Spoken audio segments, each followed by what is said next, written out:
What are the latest reports and rumors on who the Hornets are going to take number 2? We discuss it all today on the Locked On Hornets podcast. We're Locked On Hornets, part of the Locked On Podcast Network. Your team every day. In a minute, cuz we live.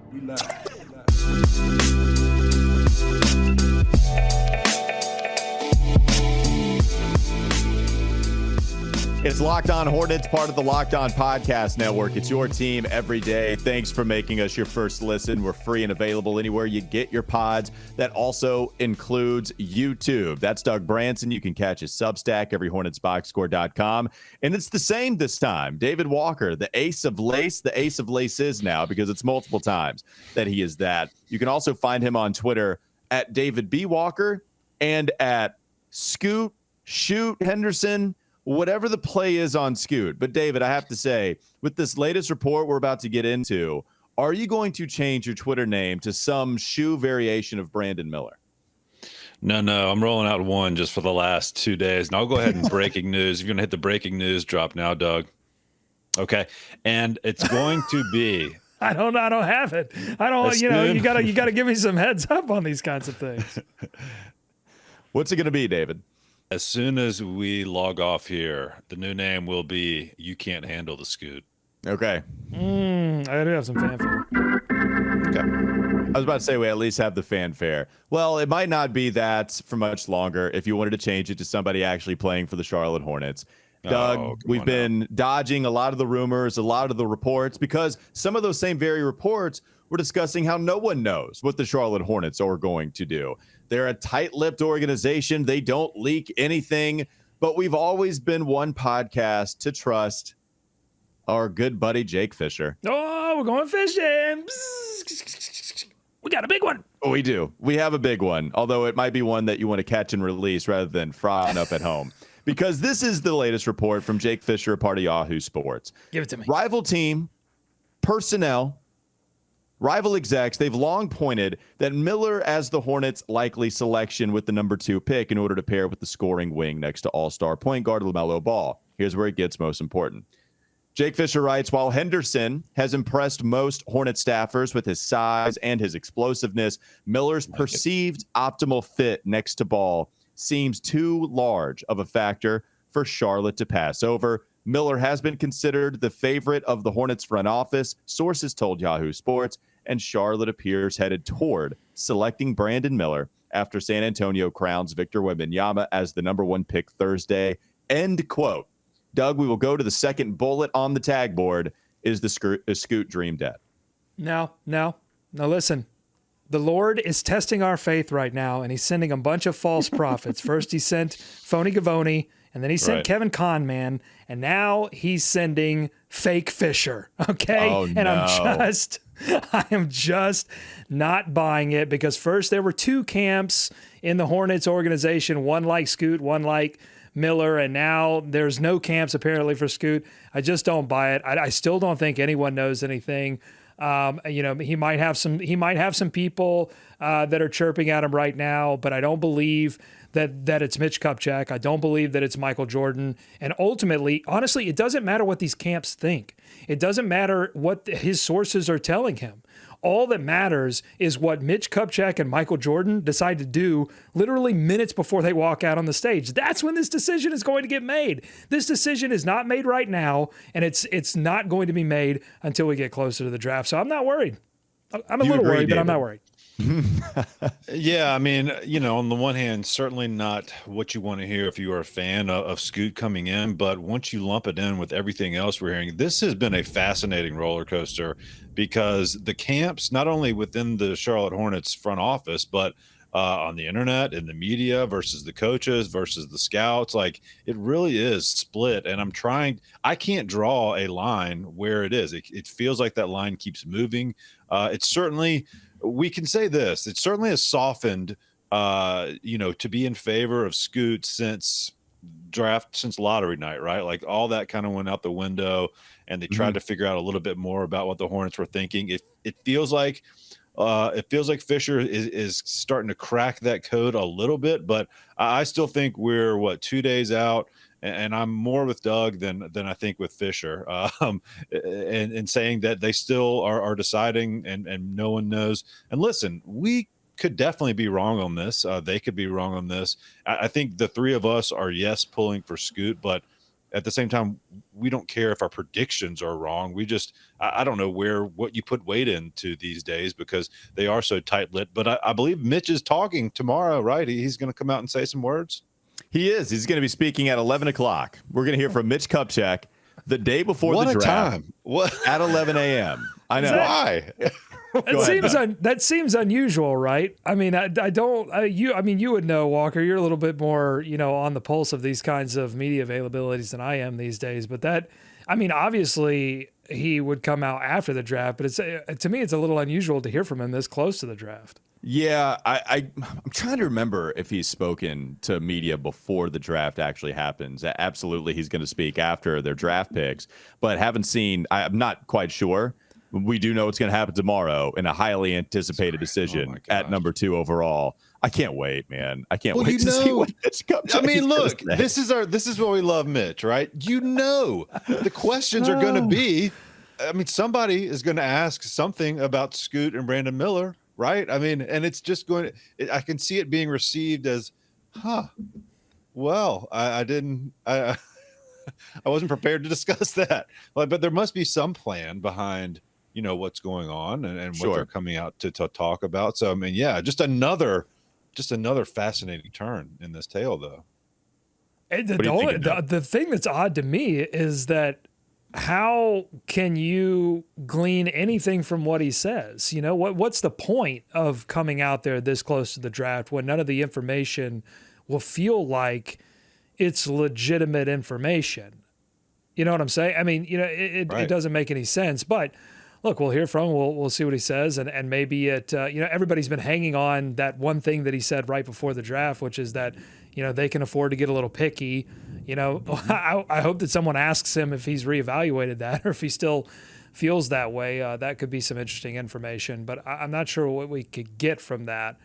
At this point, I think that the Vegas odds are still in favor of Scoot Henderson being the pick. So if those start to move towards Brandon Miller all of a sudden, either based on this Fisher report or based on some other insider information, then I think fans can start to get more comfortable with the idea of Brandon Miller being the pick. And we should say that, if Brandon Miller's the pick, you're still getting a fantastic player, the best player in college basketball last season, before some injuries seemed to have, hampered his ability to perform well in the tournament, but he's still a fantastic player and something that, look, all teams, David, your guy, Pat Riley, who you call Pat, I call Coach because I respect him.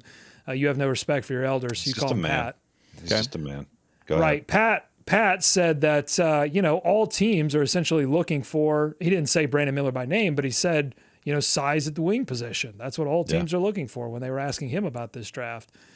So, Brandon Miller fits that bill. And if the Hornets get that player, it's not going to be the end of the world. It would just be supremely disappointed to folks like me who think that Scoot Henderson has the ability to, be all NBA, lead a team, be the impact player that we've seen before.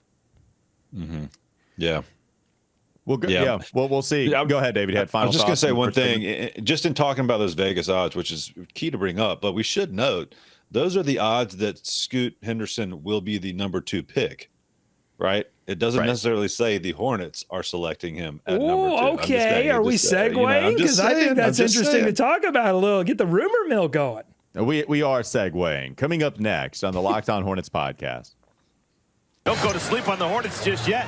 We're going to talk more about the Hornets' number 2 pick, if Jake Fisher is on to something, if he is indeed fake Fisher, according to Doug, and we'll continue to talk about if the Scoot dream is indeed dead, and all signs are pointing towards Brandon Miller. This episode is brought to you by BetterHelp. It's so easy to get caught up in what everyone else needs from you. You never take a moment to think about what you need from yourself. But when we spend all of our time giving, it can leave us feeling stretched thin and burned out. Therapy can give you the tools to find more balance in your life so you can keep supporting others without leaving yourself behind, and that's where BetterHelp can come in. If you're thinking of starting therapy, give BetterHelp a try. It's entirely online, designed to be convenient, flexible, and suited to your schedule. And all you have to do is fill out a brief questionnaire to get matched with a licensed therapist and switch therapists too anytime for no additional charge if you feel that need. Find more balance with BetterHelp. Visit BetterHelp.com/LockedOnNBA today to get 10% off your first month. That's BetterHelp, H-E-L-P,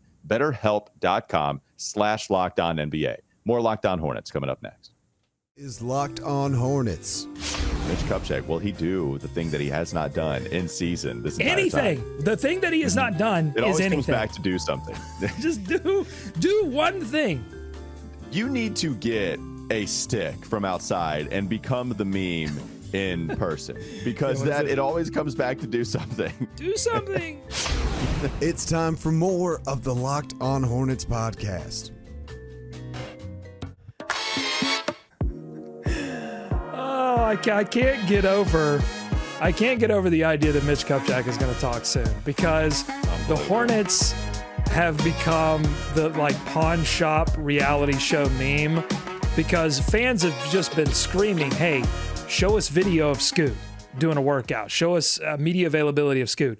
Give us Brandon Miller. Just give us one morsel of these multiple workouts that you've had. And Portland has worked out both of these guys and shown video. Just give us just a little bit. And they're like, best we can do, Mitch Kupchak. That's all we can give you. Sorry. Unbelievable. Well, yeah, I don't know what Mitch is going to say. We do know that he's either going to be honest or piss people off with what he says, and maybe both. There's that option that he could give you both. The Vegas odds are interesting because we've been going back to last year's draft as an example of Jabari Smith being slated as number one for really the entire pre-draft process. And then very last minute, I want to go back. I wish I had it in front of me at when it changed to Paolo Banchero because it was like the night before. It might have even been the day before. Yeah. And then it changed to Paolo. But here we are where you've seen the odds actually go from favoring Brandon Miller. Miller was like minus 240 to Miller's plus whatever, right? It was plus 100, something like that. And they've changed basically every 6 days or something like that. So if you go back to like June 6th, June 12th, then going to June 16th, so not quite 6 days, and then coming up here, the odds have even changed since I checked them last. If you just go to FanDuel right now, you're at minus 195 for Scoot to be the second overall pick. You're at plus 140 for Brandon Miller to be the second overall pick. You're right. It doesn't mean that those are only meaning that the Charlotte Hornets are going to make one of those guys number 2 overall. But the odds are still pointing more towards Scoot Henderson. I'm not sure because not only is it Jake Fisher telling you that Brandon Miller is probably going to be the guy, there have been so many reports. Some guys have been staying steadfast in that argument. We've seen Woj drop some information recently that Brandon Miller is the second-rated guy on a lot of front office executives' draft board.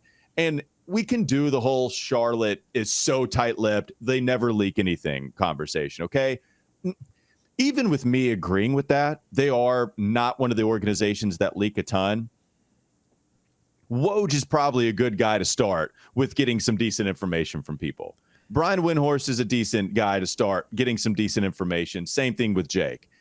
There have been things that I have heard rumblings about that I didn't even know could happen that would eventually happen. So it's not like they are a vault, okay? It's pretty hard to crack through, but they're not this crazy vault. At the same time, the Hornets could be using these guys as mouthpieces because jobs rely on this and all of that. So who knows at the end of the day? But yeah, the Hornets probably have leaked a few things out here. Doug, I know you wanted to say something. Well, they don't leak a lot, but not a lot of water has been running through those pipes over the past, 10 years. So, there's a flood of water going through those pipes right now because everybody's looking at them because they are the team that has to make the decision whether to go Scoot, Brandon, or trade. I mean, they are going to set the agenda for the draft. So, yeah, I think there is more of a possibility to leak now than there's ever been before. And we'll just have to see which way they go. Again, I think it would be a massive mistake not to go Scoot here for a number of reasons because I think the fit does work between LaMelo Ball and Scoot Henderson. I think it would make that backcourt so difficult to defend. I mean, I think Scoot is a guy that right now right now. You plug him in, and I think he's going to be a problem for NBA defenses, and I think he's only going to get better. I think he would be beneficial for that locker room because he brings an intensity and a championship mindset. Like, he wants it so bad. And a seriousness. He would bring a seriousness to this locker room that I think they desperately need. And for Brandon, you're just hoping that he puts on the weight, that he gets stronger. You know the shooting's there, but you're just hoping that he develops into that player. You're betting on him getting older and wiser and stronger. And if he does, you know, I'll sit here and admit, like, the top level Brandon Miller, if he reaches his full potential, okay, and becomes a Jason Tatum level player, that is probably better than whatever Scoot's final form would be, just based on the NBA today getting bigger. Like, everybody's bigger. Like, I can sit here and admit that. It's just my concern is the pathway for Brandon to get there, to me, is much more treacherous than for Scoot to reach his final form. What do you think, David? Well, yeah, and it's like Scoot has been in a professional situation. We've talked about this over and over and over for the last 2 years, right? He's been doing things that some pros don't do right now. Some pros, you know, that have been involved in trade talks don't take care of their body the way that Scoot does. He stopped eating fried foods like 2 years ago. That, like, when he was in high school, like, no fried foods. I ate fried foods 20 minutes ago. I ate fried foods 20 minutes ago. Yeah, exactly. So they're tasty. The thing that I keep holding on to, and then I would love at some point, you know, if we ever get word about some of these interviews and the workouts and how they went, like from actual sources, would be to explain, if they did not go Scoot, explain what about his presentation and the way he carries himself and the goals he set out for himself and the way he's approached being a pro basketball player wasn't enough, you know, to push him above a Brandon Miller in the eyes of the Hornets. Maybe the shooting and the easier path to seeing a fit was enough to outweigh that. And if that's the case, you know, they should go with whatever they determine the best route to be. But that's kind of what I am interested in hearing. The odds shifted, I think, when news broke about those two coming back in on Monday for another sit down with MJ this time involved. So I just think the way Scoot is already a professional and the potential he has, not to mention, you know, his play right now is at a very high level, and there's stuff to like about both. But to me, the intangibles he brings, I brought up the locker room presence today, Doug, you know, in a flurry of tweets, and this team still needs that. And I think you talk about Brandon Miller being a culture changer, not just for the Hornets, but wherever he goes, right? And so he's going to be that guy that can maybe lead a team in a different direction. And to me, that is, you know, a big thing to pass up if that's the direction they end up going. But you know, Miller also brings a lot of things to the table. There's just more question marks. And if you don't have that shooting, he gives you some defense, but you know, we can do a full breakdown on it. It's just going to be fascinating to see if we get anything out of Mitch. Based on what we know about these two guys. And we know a lot more about Scoot, I feel like, than we do Brandon Miller right now. Yeah, some Doug. Well, I have a couple of things. I have a buffet of things that I'll let you choose from. I have some facts, I've got a question, and I've got a concern. Which would you like? Oh man, I don't know. So facts. Late in the day I got some choices. facts. I got some facts. I've got some questions, I got a question, and I've got some concerns. All right, give me the fact, and then I'll give you a concern of mine. Go ahead. Okay, great. The facts are, I've got some odds from last year's draft pulled up here. This is just a few days out from the draft. Jabari Smith was a minus 250 to go number one overall. Wow. Paolo Banchero a plus 1600. So, this was the Tuesday of the draft. That's correct. This was pretty close. This was 614. I think the draft was on like 620 or something. So 6 days out. So it's pretty close. And that's crazy. So Vegas doesn't know what they're talking about either. You can go ahead and lump them in with Fake Fisher and Phony Gavoni and Kevin O'Conman. Okay. So yeah, I'm interested as we get but I am interested in, like, you're right, it's close, but I am interested in right before the draft because they did get it. You know, they did start to turn to Paolo as we got so close to the draft date. Here's my thing just real quickly. So in that report written by Jake Fisher, talking about how signs are pointing towards them drafting Brandon Miller, the problem that I have is that despite the size, okay, despite the explosiveness of Scoot Henderson, and I'm using Jake Fisher's words here in his reporting, Miller's perceived optimal fit seems to be too much of a factor for Charlotte to pass over.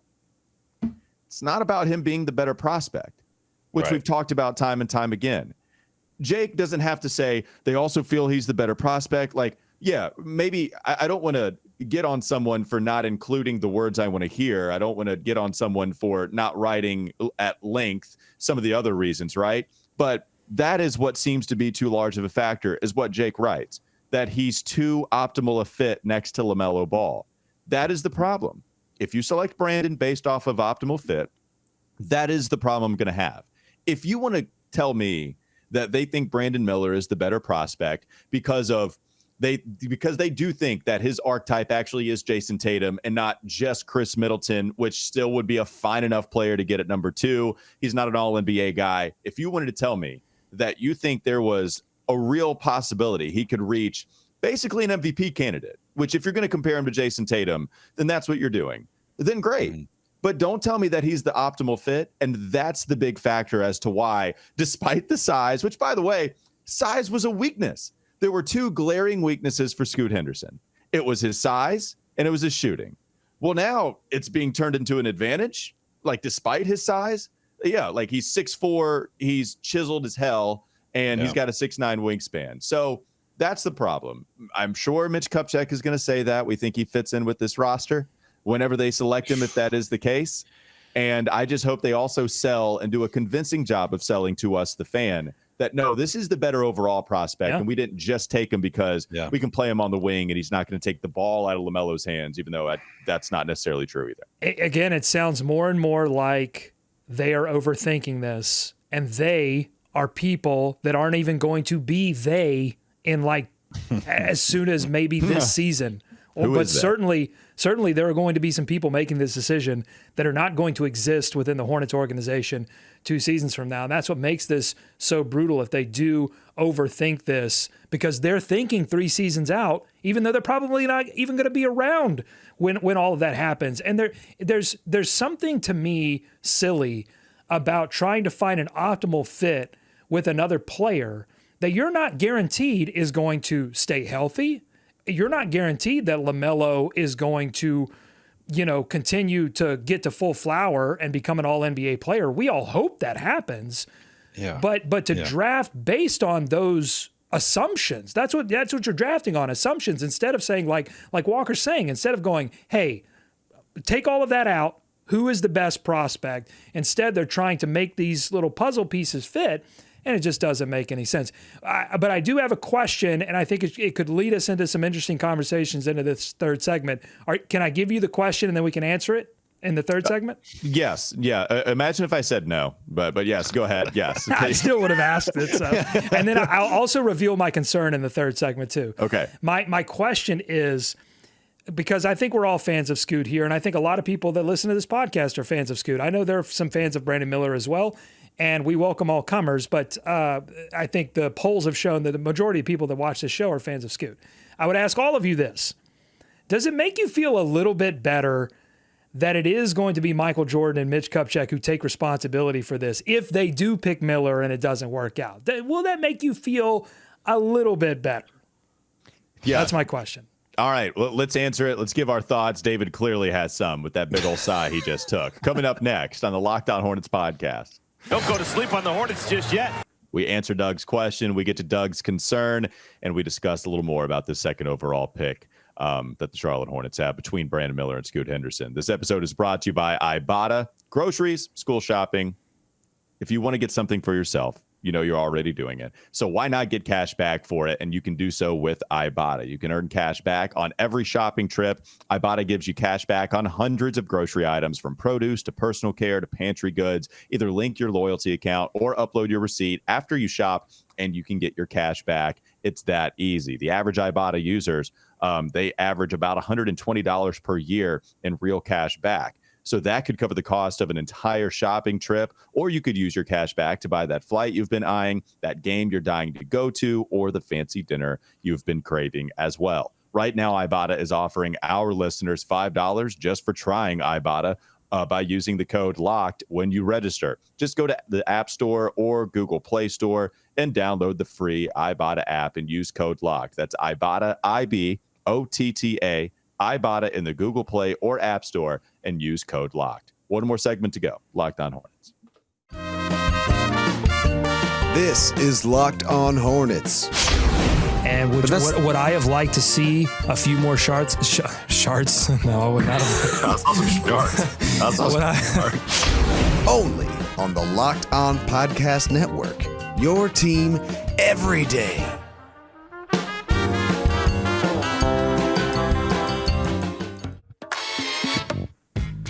You tease with the question, would you be a little more relieved? Would you be okay if you draft Brandon Miller via Michael Jordan and Mitch Kupchak's regime? If it doesn't work out, at least the guys that made the decision are out of the organization. David, you sighed. Why did you sigh? What was your feeling based off Doug asking that question? Yeah, so that's the implication, that you'd be okay with it knowing that, hey, we're done with all this nonsense at least? Is that what you're thinking? Like, you can't claim...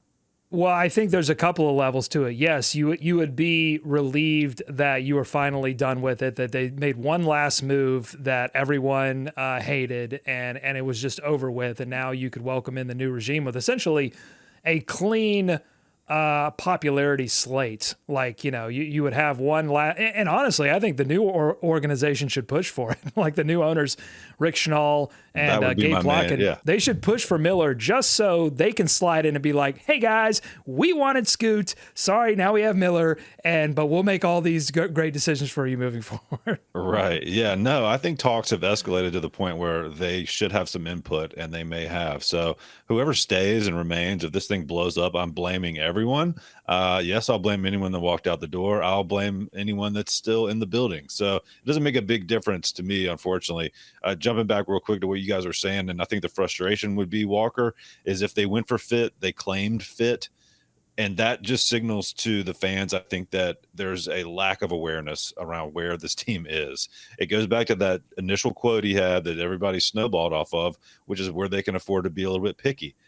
I mean, I disagree. And I think some other people disagree with that notion. So 100%, I think that's a big frustration. Yeah. So anyway, interesting thing there, Doug. I mean, maybe you should ask Mitch that. Who's getting blamed and who's getting the wins for this? Well, Walker, you do it. Yeah, ahead. I can't. They don't. I'm too dangerous for these press conferences. But you can be my little Trojan horse. You want me to be that? Okay. Yeah, I'll just put that question to you, and you can ask it, and you get all the blame, and I get all the glory. Well, to answer your question. The beautiful thing is Plotkin and Schnall can come in and it's a win-win for them, because if it doesn't work out, it's not their problem. If it does work out, then they can say, yeah, we highly advise Michael Jordan, Mitch Kupchak to make that pick. If it's Brandon Miller and he works out, great. It's like, yeah, oh, dude, we were fans of Miller the entire time and we wouldn't know any better. And if it wasn't, it's like, well, the previous regime took care of the 2023 NBA draft and we're moving on and we're going to figure out, what to do, what's best for this team. Like that's clear shade, and also you can move on from it. So this new ownership group is going to be in a win-win situation. All right, what's your concern, Doug? You teased that as well. What you got for us?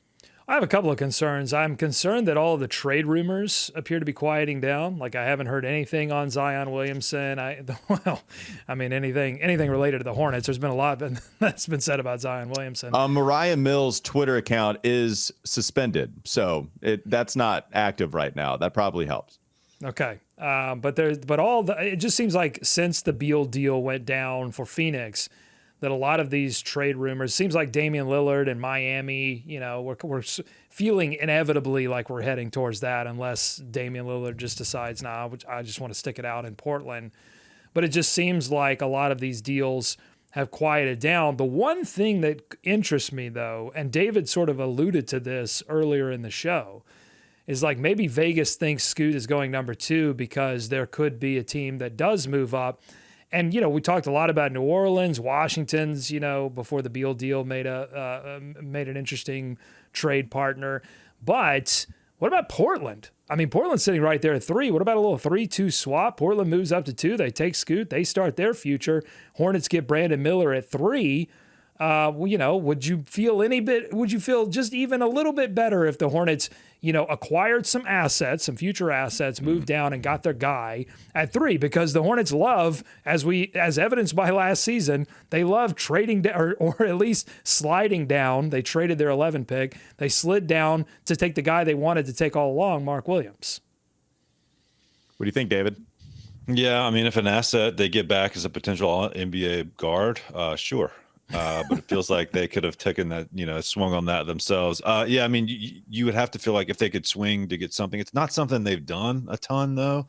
It doesn't feel like they've leveraged the draft in that capacity. And it feels like a lot of moving parts to me. If you could finagle something, it's still going to be drafting Brandon Miller over Scoot Henderson, no matter how you shake it out. And that would be a move that I wouldn't necessarily agree with. So it'd have to be a heck of an asset coming back to even that out, I think.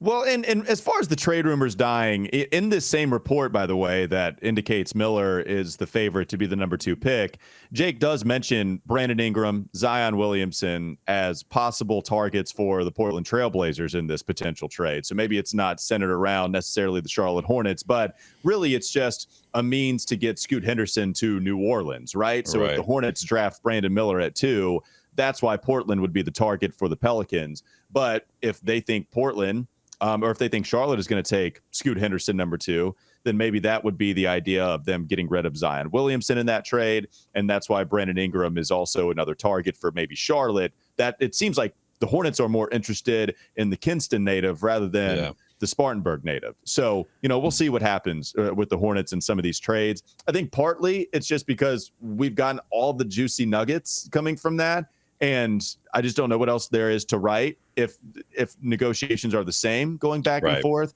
So I still think it's very much in play. What do you think, Doug?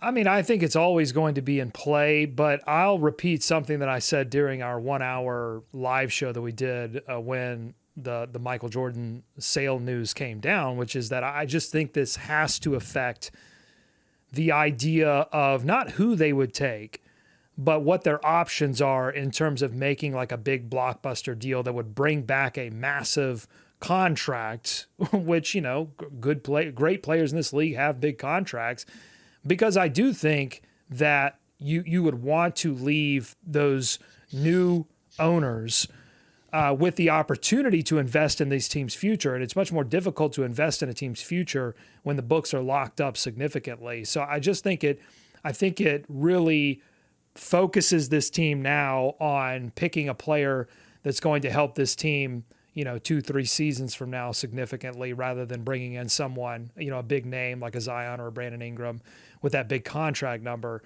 that could help them immediately next season. So that's all I think. The other concern that I have is that if the Hornets do take Brandon Miller, I've seen some of these Brandon Miller fans on YouTube in the comments. They're not going to leave us an off ramp. They're not going to leave us an off ramp to get off the Scoot Highway and get onto the Brandon Miller Highway. They've seen me kick everyone off the Scoot wagon. We've burned our Brandon Miller bridges. We can't see any positives in that addition. Is that what you're saying? Those won't be welcomed? No, I'm saying they will not welcome us. That's my concern. Yeah. They're not. Yeah. Because look, I think we've been.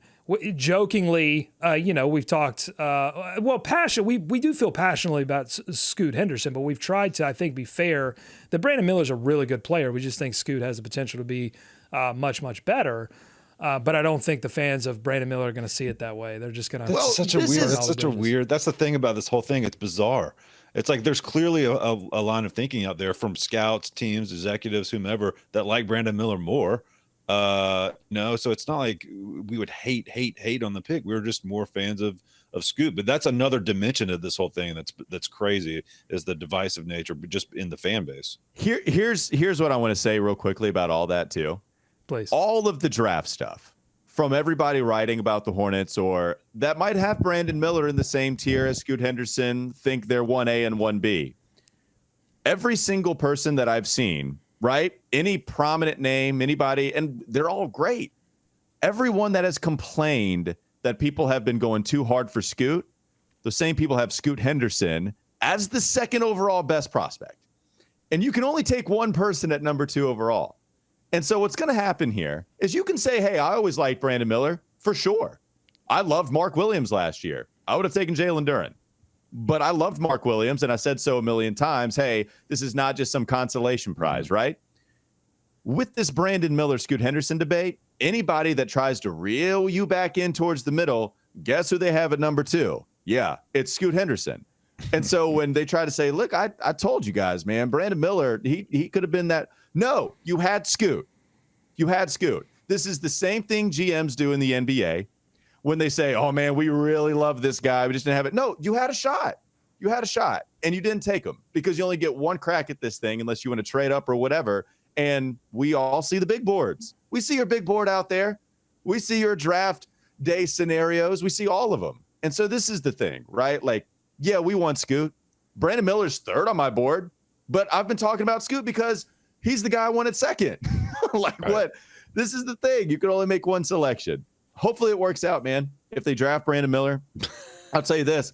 I would love to see him be Jason Tatum and take this Hornets team to an Eastern Conference Finals, win a playoff series for the first time since the early 2000s. That would be fantastic. But